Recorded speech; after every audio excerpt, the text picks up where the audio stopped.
Donald Trump has an ability to make unlikely friends. He also has the ability to quickly spot his enemies. But it's a strange day when they're both one and the same. Trump's list of allies and enemies is almost the exact opposite of traditional presidents. Russia. Friend. Britain. Sometimes a foe. Europe. A foe, at least on climate change. Saudi Arabia. We can work with them. Basically, those countries that can make your country richer. Friends.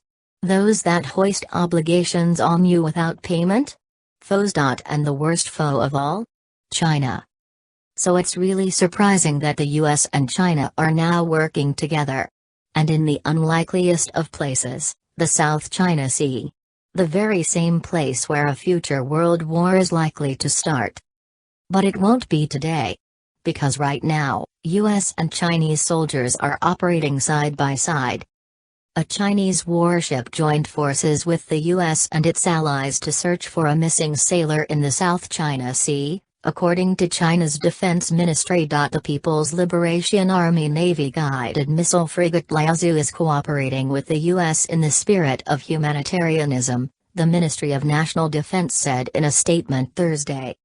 The planned vessel, which was initially shadowing Allied vessels in the area, offered assistance after the USS Stetham, a U.S. Navy-guided missile destroyer, reported a man overboard Tuesday.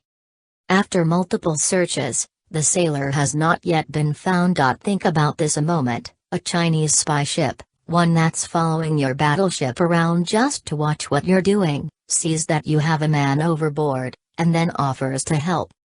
There's a possibility this is just a ploy by the Chinese to see more of how the US operates.